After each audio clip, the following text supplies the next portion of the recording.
Hello दोस्तों, कैसे हैं आप सब। उम्मीद है अच्छे होंगे। आपका अपने YouTube चैनल प्राचीन हिंदी ज्ञान सागर में स्वागत है। दोस्तों, अगर आपने अभी तक चैनल को सब्सक्राइब नहीं किया है तो अभी सब्सक्राइब कर ले ताकि हमारी आने वाली वीडियो के नोटिफिकेशन आप तक समय समय तक पहुंचते रहे। और अगर आपको आज की वीडियो अच्छी लगे तो एक लाइक भी जरूर कर देना और कहानी को शुरू से अंत तक जरूर सुनना ताकि आपको पूरा लाभ मिल सके। तो दोस्तों, देर न करते हुए चलते हैं आज की कहानी की ओर। दोस्तों, एक गांव में एक बड़ा साहूकार रहता था। साहूकार बहुत पैसे वाला था। आसपास के कई गांव में उसका बड़ा नाम था। लेकिन इस साहूकार को अपने पैसों का, अपने रुतबे का और अपने नाम का बड़ा ही घमंड था। वह अपने नाम को बनाए रखने के लिए बहुत ज्यादा सोचता था और बिना किसी के भावनाओं की कदर किए वो सब करता था जो उसे लगता था कि करना चाहिए। साहूकार को कई सालों बाद एक संतान प्राप्ति हुई थी।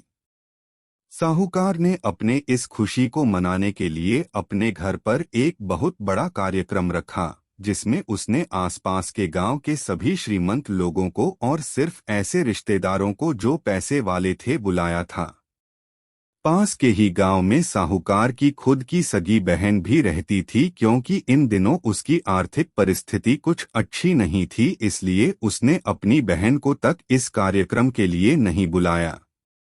साहूकार ने जिस कार्यक्रम का आयोजन किया था वह इतना भव्य था और इसके अलावा उसमें इतने प्रसिद्ध और श्रीमंत लोग आने वाले थे कि इस कार्यक्रम की चर्चाएं हर गांव में होने लगी।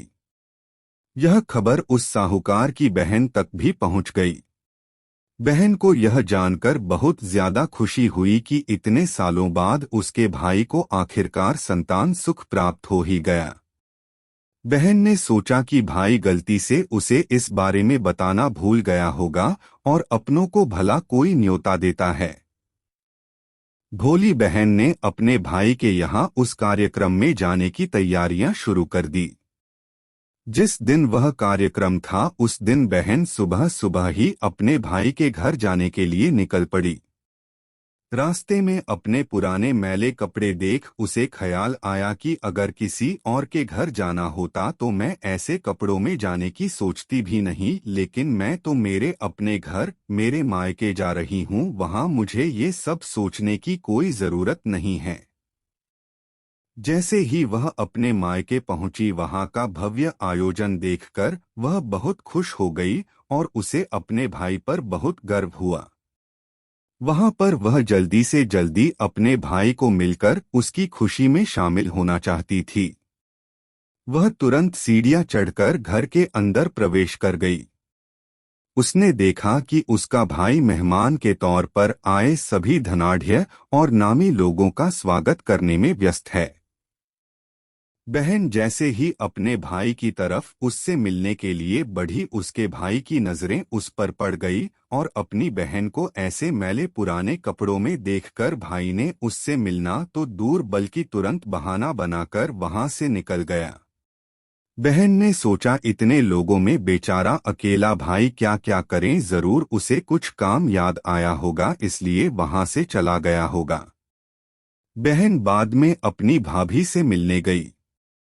भाभी ने उसका स्वागत किया और उसे खाना खाने के लिए आग्रह किया। बहन ने सोचा ठीक है, पहले खाना खा लेती हूँ, फिर बाद में आराम से भाई से मिल लूंगी। बहन खाना खाने के लिए पंगत में बैठी।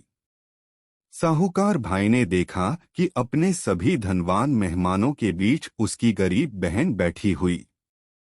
सभी कीमती पोशाक पहने लोगों के बीच उसकी बहन जो पुराने मेले कपड़े पहनकर बैठी थी, यह साहूकार से देखा नहीं गया। उसने अपनी बहन को अपने पास बुलवाया, भला बुरा सुनाया और वहां से जाने के लिए बोला। बहन ने अपने सपने में भी नहीं सोचा था कि उसके साथ कभी ऐसा व्यवहार भी हो सकता है, और वह भी उसके खुद के मायके में। अपना अपमान होने के बाद बहन तुरंत अपने घर ससुराल जाने के लिए चल पड़ी। बहन इस बात को पचा ही नहीं पा रही थी कि उसके अपने भाई ने उसके साथ इतना बुरा व्यवहार किया। उसकी आंखों से आंसू नहीं थम रहे थे। रास्ते में उसे अपनी पुरानी दोस्त मिली। उस दोस्त ने उसे रोने का कारण पूछा। हालांकि बहन उसे कुछ भी नहीं बताना चाहती थी, लेकिन दोस्त के बार बार पूछने पर उसने उसके साथ हुई सारी घटना उसे बता दी। उसकी दोस्त एक समझदार महिला थी और काफी प्रैक्टिकल सोचने वाली थी। उसने कहा, अगर तुम मेरी बात मानो तो एक दिन तुम्हारा खुद तुम्हें अपने यहाँ बुलाएगा और तुमसे माफी मांगेगा। बहन ने उसे कहा कि मैं तुम्हारी हर बात मानूंगी, बताओ मुझे क्या करना होगा। दोस्त ने कहा कि तुम इस अपमान को, इस दुख को एक दिशा दे दो और कोई गृह उद्योग शुरू कर दो। उसमें इतनी मेहनत करो कि उस काम में तुमसे अच्छा कोई भी ना हो। बहन को अपने दोस्त की बात सही लगी। उसने घर पहुंचकर अपने आंसू पोंछकर उसी दिन से एक गृहोद्योग शुरू किया। उसने दिन रात मेहनत की, अपने साथ कई और गांव की महिलाओं को जोड़ा और देखते ही देखते उसका गृह उद्योग चल पड़ा। कुछ ही सालों में आसपास के 50 गांव में उसका नाम और रुतबा काफी बढ़ गया और अब वह पैसों के मामले में अपने भाई से भी ज्यादा बड़ी बन गई। भाई को भी जब यह पता चला कि उसकी बहन इतनी श्रीमंत हो गई है, तो उसने सोचा कि एक बार उससे मिलकर आया जाए। वह जब अपने बहन को उसके घर मिलने पहुंचा, तो बहन ने उसका किसी राजा महाराजा की तरह स्वागत किया। उसके पसंद खाना खिलाया। बहन का ऐसा व्यवहार देखकर भाई को अपनी पिछली गलती का एहसास हुआ, इसलिए उसने अपनी बहन को अपने घर होने वाली पूजा के लिए आमंत्रित किया।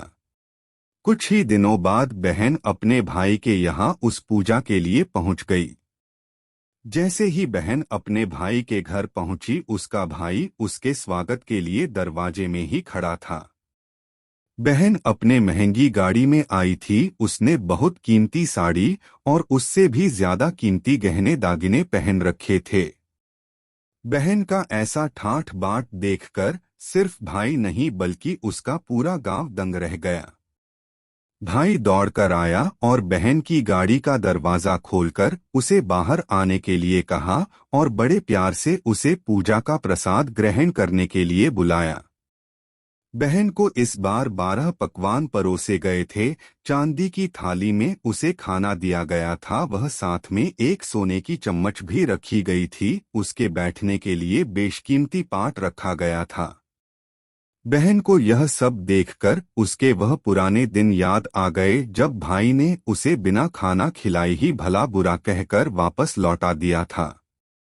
बहन खाना खाने के लिए तो नहीं बैठी, लेकिन उसने अपने सारे कीमती दाग दागिने और जेवर उतारकर उस थाली के सामने रख दिए और खाने में से कुछ निवाले उन दाग दागिना पर रख दिए। बहन का ऐसा व्यवहार देखकर सभी हैरान थे। किसी को नहीं समझ में आ रहा था कि बहन ऐसा क्यों कर रही है। आखिर वह क्यों उन जेवरों को खाना खिला रही है। जब सभी ने उससे पूछा कि वह क्यों ऐसा कर रही है, तब बहन ने सबके सामने बताया कि आज जो उसका इतना मान सम्मान है, दरअसल उसका नहीं, उसके इन्हीं कीमती दाग दागिनों और कपड़ों का हो रहा है। क्योंकि मैं तो अभी भी वही पुरानी साहूकार की बहन ही हूं। अगर कुछ बदला है तो वह मेरी परिस्थिति है, मेरे कपड़े और गहने हैं। भाई ने अपनी गलती का एहसास होने पर इस बार अपनी बहन के पैर पकड़कर माफी मांगी। बहन जो पहले भी अपने भाई से निस्वार्थ प्रेम करती थी, उसने अपने भाई को माफ कर दिया और उसे गले से लगा लिया। दोस्तों, पैसे सिर्फ हमारे जीवन को सरल बनाने के लिए है, जबकि रिश्ते जीवन में मिले किसी वरदान की तरह है, अगर उन्हें सच्चे मन से और निस्वार्थ भाव से निभाए जाएं।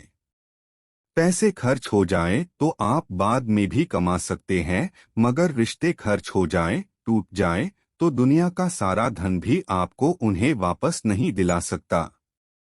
दोस्तों, उम्मीद करता हूं मतलब का रिश्ता दिल छूने वाली कहानी वर्टिकल बार आपके भी दिल को छूने में कामयाब रही होगी। कहानी को शुरू से अंत तक सुनने के लिए आप सबका धन्यवाद। दोस्तों, आज की हमारी यह कहानी आपको कैसे लगी कमेंट बॉक्स में लिखकर जरूर बताना। हम आगे भी आपके लिए ऐसी ही ज्ञानवर्धक कहानियां लेकर आते रहेंगे। तो दोस्तों, अगर आपने सभी तक चैनल को सब्सक्राइब नहीं किया है तो जल्दी से सब्सक्राइब कर ले ताकि आपको हमारी आने वाली नई वीडियो का नोटिफिकेशन मिल जाए और आप अगली नई कहानी को मिस न करें। तो मिलते हैं अपनी अगली नई वीडियो के साथ। तब तक के लिए आप सबको जय श्री कृष्णा, जय श्री राधे। धन्यवाद।